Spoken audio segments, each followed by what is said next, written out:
Assalamualaikum warahmatullahi wabarakatuh.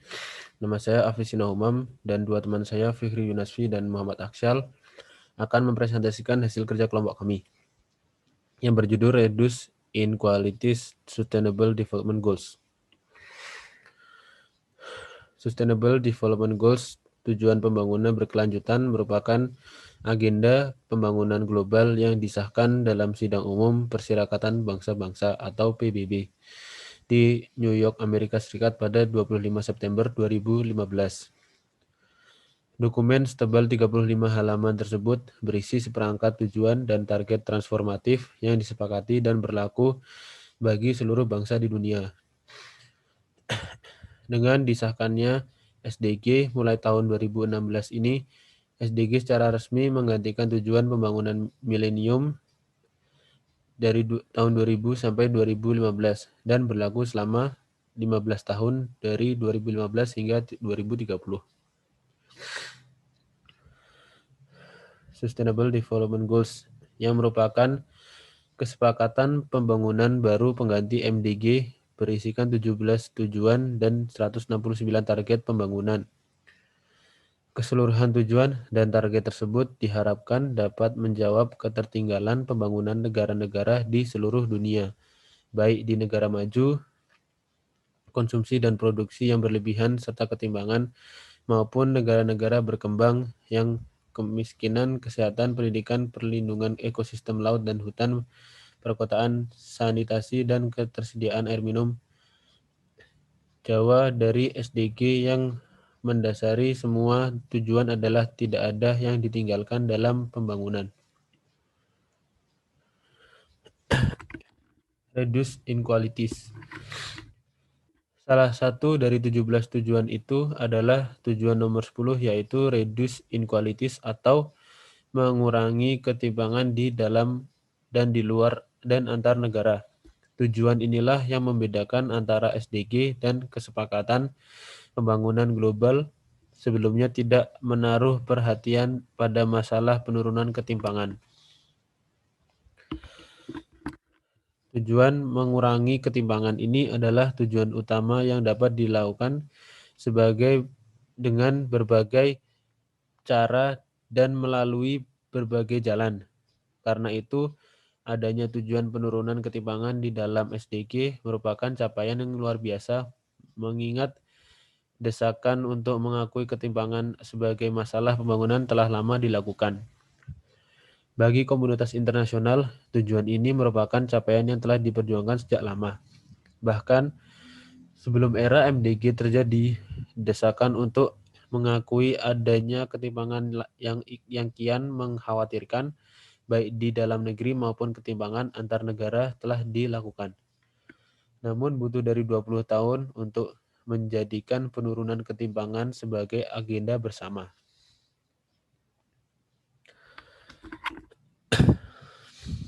Definisi kesenjangan menurut para ahli.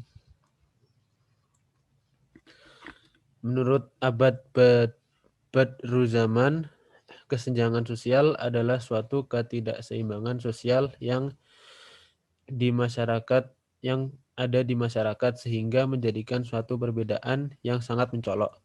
Atau dapat juga diartikan sebagai keadaan di mana orang kaya mempunyai kedudukan lebih tinggi dan lebih berkuasa daripada orang miskin.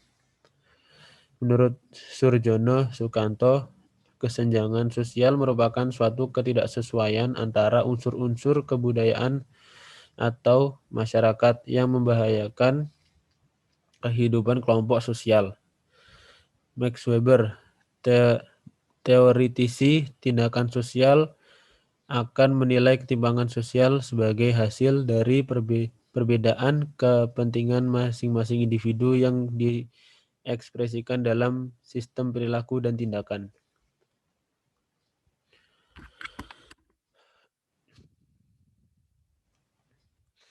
Dimensi ketimpangan menurut Atkinson tahun 2015 terdiri atas ketimpangan antar siapa, ketimpangan atas siapa, atas apa, sekaligus juga ketimpangan vertikal, yaitu ketimpangan pendapatan, dan horizontal berupa ketimpangan karena suku, warna kulit, dan gender. Tiga dimensi ini tertuang di dalam 7 target di dalam goal nomor 10, ditambah dengan 3 cara untuk mencapainya. Yang pertama, memberikan pendekatan berbeda untuk negara-negara berkembang, terutama Least Developed Countries atau LDC di dalam kesepakatan World Trade Agreement. Yang kedua, mendorong official development assistance termasuk foreign direct investment ke negara-negara yang paling membutuhkan, khususnya LDC. Ketiga, mengurangi biaya remitansi hingga 3% pada tahun 2030. Kesemuanya termasuk dalam SDG, sehingga tujuan nomor 10 merupakan hasil akhir dari tujuan-tujuan yang lain sesuai dengan pembahasan Atkinson tentang dimensi ketimpangan. Selanjutnya ialah faktor-faktor penyebab terjadinya kesenjangan. Yang pertama ialah pertumbuhan penduduk yang tinggi tidak diimbangi dengan akses pendidikan dan kesehatan. Yang kedua, kebijakan politik yang kurang memihak sehingga tidak meratanya pembangunan daerah-daerah tertinggal. Yang ketiga, kurangnya daya saing sumber daya manusia atau SDM dan tanpa peningkatan produktivitas. Yang keempat, rendahnya akses untuk bisa memperoleh lapangan kerja, akses berwirausaha, dan akses permodalan. Yang kelima, kebutuhan hidup semakin mahal dan menurunnya pendapatan per kapita. Yang terakhir, yang keenam, kurangnya aktivitas dan kebersamaan antar warga, dan masih banyak lagi. Selanjutnya ialah dampak adanya kesenjangan. Yang pertama, tingginya angka kriminalitas. Adanya kesenjangan sosial ekonomi ini, banyak warga Indonesia yang miskin dan tak dapat memenuhi kebutuhan secara cukup. Dengan adanya faktor tersebut, sebagian dari mereka akan menghalalkan segala cara untuk memenuhi kebutuhan demi kelangsungan hidup mereka. Berbagai cara tersebut antara lain mencuri, bermain judi, serta tindak kriminal lainnya. Yang kedua, kemiskinan semakin meluas. Akibat dari faktor kurangnya lapangan pekerjaan, maka akibatnya yaitu kemiskinan akan semakin meluas karena orang-orang banyak yang tidak mendapatkan pekerjaan sehingga akhirnya harus menganggur. Saat menganggur pun mereka tidak mungkin tidak membutuhkan makan, minum, dan hal-hal lainnya. Maka yang akan terjadi ialah lebih besar pengeluarannya daripada pemasukan. Bahkan bisa jadi tidak adanya pemasukan. Yang ketiga, menurunnya kualitas kesehatan. Pada kesenjangan sosial ekonomi, kualitas kesehatan ini terancam semakin menurun, dikarenakannya ketidakmampuan seseorang atau kelompok untuk membayar fasilitas kesehatan atau kurangnya pula kesadaran dalam diri manusia dalam menerapkan ajaran kehidupan yang sehat. Inilah mengapa mengurangi kesenjangan sosial sangat penting untuk dilakukan setiap negara berkembang maupun negara maju untuk meningkatkan kesejahteraan penduduk dan meningkatkan standar hidup yang dibutuhkan agar populasi dapat berkembang. Yang keempat, kurangnya pendidikan. Pendidikan merupakan hal utama yang menjadi cikal bakal orang-orang hebat. Maka, jika pendidikan yang didapat kurang, hal yang akan terjadi ialah terulangnya kesenjangan sosial ekonomi tersebut. Bahkan bisa jadi kesenjangan sosial ekonomi ini akan menjadi siklus yang tak berujung. Selanjutnya adalah kenyataan di dunia saat ini. Sebagian besar rumah tangga di negara-negara berkembang, lebih dari 75% dari populasi sekarang ini hidup di masyarakat di mana pendapatan lebih tidak merata dibanding dengan tahun 1900-an. Yang kedua, bukti menunjukkan bahwa di luar batas tertentu, ketimpangan merugikan pengurangan kemiskinan dan pertumbuhan, kualitas hubungan di bidang publik dan politik, dan pemenuhan individu serta harga diri. Yang ketiga, ketimpangan pendapatan tidak dapat secara efektif ditangani, kecuali juga diatasi ketidaksetaraan dalam kesempatan. Selanjutnya, hal yang dapat dilakukan untuk mengurangi kesenjangan. Yang pertama, meminimalkan biaya pendidikan. Yang kedua, mengajarkan nilai-nilai kemerdekaan. Yang ketiga, menciptakan lapangan kerja baru. Yang keempat, memberantas korupsi. Yang kelima, meningkatkan sistem keadilan di Indonesia. Dan yang terakhir ialah akses permodalan usaha.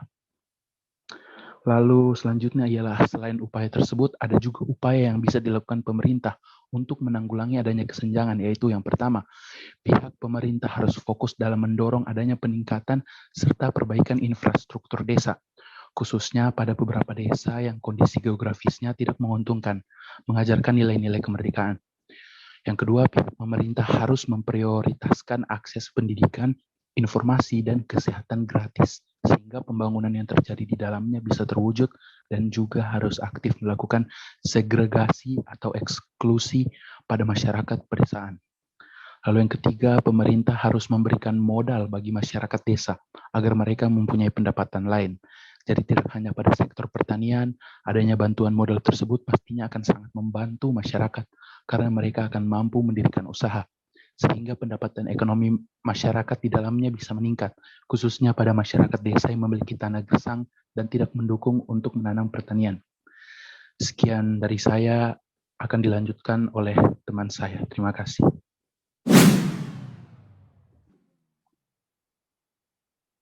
Kesenjangan dan ketidakmerataan pembangunan di Thailand. Desa tanpa orang dewasa. Awal mula, di Thailand, Hari Anak diperingati setiap minggu pertama di bulan Januari, yaitu tanggal 8 Januari. Di hari itu, biasanya para artis di Thailand membagikan foto masa kecil mereka sebagai bentuk perayaan terhadap Hari Anak. Namun berbeda dengan Pim Ripai, penjual kosmetik yang kini menjadi seorang YouTuber itu justru membagikan video yang membuat banyak masyarakat Thailand terkejut karena dia mengadakan charity ke desa tanpa orang dewasa. Pada tanggal 8 Januari, Pim Ripai membagikan video tentang dia dan tim mendatangi desa yang sangat amat terpencil. Desa tersebut bernama Mai Kerp yang terletak di distrik Omkhoi. Desa ini sangat amat terpencil. Desa ini berjarak sekitar 300 km dari pusat kota Chiang Mai. Desa tersebut bahkan tidak ada listrik dan internet. Hal yang membuat kasus ini menjadi terkenal. Desa ini dihuni oleh 40 orang penduduk yang semuanya adalah anak-anak. Ada juga orang dewasa, tetapi mereka bukanlah masyarakat asli desa tersebut. Mereka adalah volunteer yang merasa kasihan akan kehidupan anak-anak di sana. Kemanakah orang tua mereka semua? Semua orang tua mereka pergi ke kota untuk mencari kerja. Tetapi tidak ada yang pulang kembali. Karena tidak adanya orang dewasa di sana, anak-anak ini tidak memiliki mimpi sama sekali. Mereka tidak tahu mau menjadi apa ketika besar nanti. Ini juga akibat dari tidak meratanya pembangunan di Thailand. Akibat tidak adanya listrik, internet, orang dewasa, dan akses ke dunia luar, anak-anak ini tidak memiliki cita-cita ke depannya. Pada saat anak-anak ini mandi, mereka tetap menggunakan pakaian mereka, agar mereka dapat sekalian mencuci pakaian mereka. Untuk makanan sehari-hari, mereka adalah nasi, cabai, dan gula.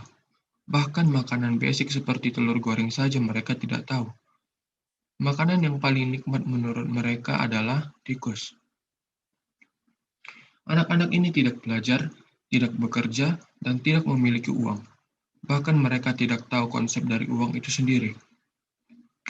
Hal ini terjadi karena tidak adanya orang tua yang bisa dijadikan role model dan mereka juga tidak mengerti patokan untuk hidup. Kegiatan mereka sehari-hari hanyalah bangun, makan, main, dan tidur. Itu. Bahkan salah satu dari mereka berkata, "Kami tidak mempunyai mimpi sama sekali. Kami nggak tahu mau menjadi apa setelah dewasa nanti." Hal ini justru sangat menyedihkan karena anak kecil yang seharusnya bisa bebas bermimpi menjadi tidak bisa bermimpi sama sekali. Kedatangan Pim Ripai ke sana tentu menjadi berkah bagi anak-anak di sana. Karena Pim Ripai dan tim mengeluarkan biaya sekitar 500.000 baht, dan jika dikonversikan menjadi rupiah saat ini, yaitu berjumlah 229 juta rupiah. 229 juta rupiah tersebut mereka keluarkan untuk membangun solar panel, membangun kebun untuk anak-anak tersebut bercocok tanam, memberikan televisi, memberikan penerangan, dan masih banyak lagi. Dampak dari video PemRipai. Setelah video ini rilis ke publik, banyak masyarakat Thailand yang kaget karena masih ada desa yang sangat amat tertinggal di negara mereka. Banyak dari masyarakat Thailand yang menyalahkan pemerintah karena kurangnya kesetaraan dan pembangunan di Thailand. Bahkan banyak masyarakat Thailand yang mulai membandingkan kejadian ini dengan rajanya, yaitu Raja Vajiralongkorn. Raja bisa mengeluarkan 54 juta baht atau 24 miliar 740 juta 319 ribu rupiah. Dan jika dikonversikan ke rupiah, hanya untuk merenovasi toilet di jet pribadinya. Sedangkan dia tidak bisa mengeluarkan hanya 500 ribu baht untuk rakyatnya sendiri. Kesalahan yang dilakukan. Setelah kejadian ini viral di Thailand, kantor pendidikan setempat mengeluarkan surat pengumuman yang berisi 3 poin.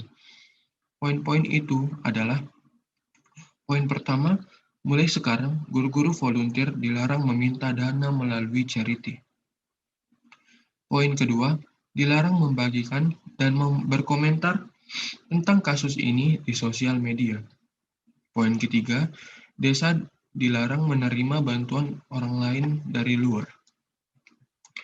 Setelah mengeluarkan surat pengumuman tersebut, pemerintah setempat langsung diserang oleh para masyarakat yang bersimpati kepada nasib anak-anak tersebut. Akhirnya pada hari Senin tanggal 11 Januari 2021, pemerintahan setempat mengeluarkan surat pengumuman yang baru. Surat pengumuman tersebut berisi bahwa surat pengumuman sebelumnya dibatalkan karena adanya miskomunikasi. Setelah banyak menerima kritikan, akhirnya pemerintahan setempat tidak mau kalah dengan PemRipai. Pemerintah setempat pun juga memberikan solar panel kepada desa tersebut. Namun, bukannya mendapat pujian, justru pemerintah semakin mendapat kritikan dari masyarakat. Ini adalah surat pengumuman pertama yang berisi 3 poin tersebut, dan ini adalah revisi dari pengumuman sebelumnya. Inilah perbandingan solar panel pemberian PemRipai dan solar panel pemberian pemerintah. Pemberian PemRipai bisa dilihat yang sangat besar itu, dan sedangkan milik pemerintah itu yang kecil. Untuk harga solar panel PemRipai yang besar tersebut sudah masuk ke budget yang totalnya 500 ribu baht. Sedangkan solar panel dari pemerintah tersebut masuk ke anggaran dan proyek yang totalnya 45 juta baht yang hanya diberikan sekecil solar panel yang sekecil itu untuk rakyatnya sendiri.